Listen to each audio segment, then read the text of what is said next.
Our coverage begins in Adamawa State, where the Commissioner of Police, Afolabi Babatola, had condemned the recent conflicts between the state police and military officers along Target Junction, Yola North local government area of the state. The attack on the police facility resulted in the killing of a police inspector, Jacob Daniel. Gunmen were said to have attacked the state police headquarters, Jimeta, Yola North local government area, in the early hours of Wednesday, sending residents of Yola into panic. There are insinuations that the attackers were military personnel on a revenge mission following the alleged killing of a military officer by the police.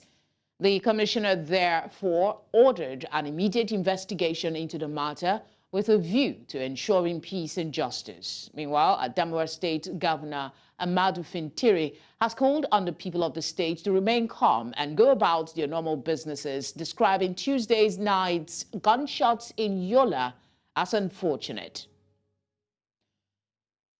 To take a look at this development, we're joined by former Director, State Security Services, Dennis Amarachree. Dennis, good to see you. Thanks for giving us your time once again. What is your impression of what has transpired in Adamawa State and the responses that we've had so far? Good evening. It's really sad. It's really sad that this is happening all over again. Before, we were worried about unknown gunmen attacking police stations, especially in Imo State.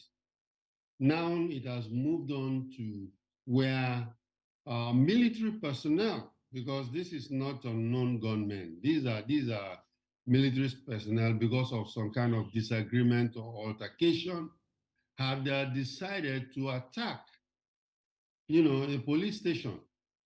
And I think it's a very sad metaphor where we are seeing things like this, because apparently they have forgotten that they work for the same country.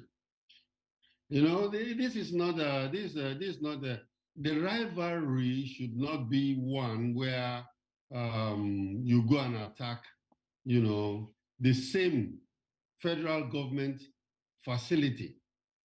So I think, well, the police commissioner said they're investigating. I expect that they will investigate it and come up with some very concrete thing whereby whoever is involved have to be brought to book. This is not the first time we're having security agencies clashing in this manner. What do you think the implications are, the wider implication, not only for the public, but the impression that these agencies are portraying to the outside world? I think basically there is no leadership. I think the leadership is very lackadaisical with their ranks and files, whereby among themselves, the leaders cooperate.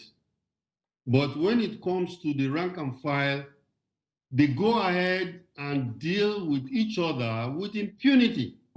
And there is this fake, or should I say, unreasonable air of superiority. A soldier man, a military man will feel that he's more superior to a policeman, or a policeman feels that he's more superior to a National Defense Corps member, and stuff like that. But the simple truth is that they work for the same government, and this should not arise. Even in the area of enforcing their laws, they should be able to, deal with each other professionally. There should be professional courtesy in dealing with each other. While the investigation is ongoing, I mean, you said we're expecting a decisive action at the end of the day. What punitive measures that will be decisive enough to send a message to the officers involved that such behaviors are not to be tolerated, and how can such clashes generally be avoided in the future? I think that to make it very decisive, whoever, is involved in this situation should be dismissed. That's number one. Number two, should be prosecuted and jailed. because what they are destroying is federal government, our property, the property of Nigerians. You know, a police station, you cannot go and do that. You know, in the military, there is this saying that you salute the rank, not the person. And the implication is that when you are saluting, even if the officer, you don't like the officer, you will salute him because it is his office you are saluting. Going to attack a police station or a correctional facility or even a military barracks or even a military man or a policeman in uniform, that means you are disrespecting those monuments of our nationhood, and they should be dealt with decisively. In the broader context of Nigerian security, what reforms or changes would you advocate to tackle the current security challenges in the country? We know recently that the service chiefs went to the House of Representatives to brief the House on the state of the nation and to seek their support in trying to carry out their duties. From your experience over the years, what is missing and what advice would you give? I think we still need a structure, a structural change. You know, the one that we have right now in the security agencies are deficit. You know, so it is not meeting to the reality of today. So we need a structural change. And then, of course, a retraining, reorientation of those people in the different services. You know, so that they know that, number one, they work for Nigeria. Their duty or job description will tell them exactly which kind of job they are supposed to do. And where there is an overlap, they should be able to transfer it to the other ones, to the other security agency, which is called professional courtesy.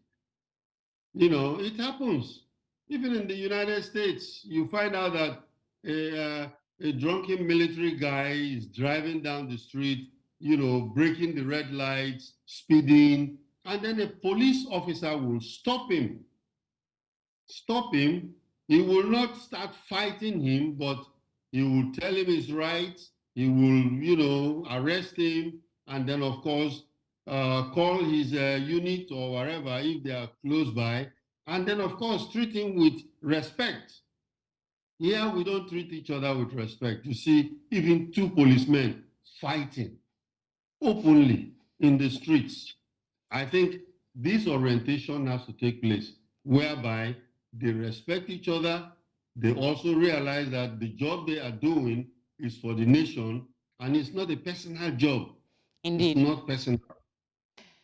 Thank you very much for speaking with us. You always give sound advice. We appreciate your time. Thank you very much for having me.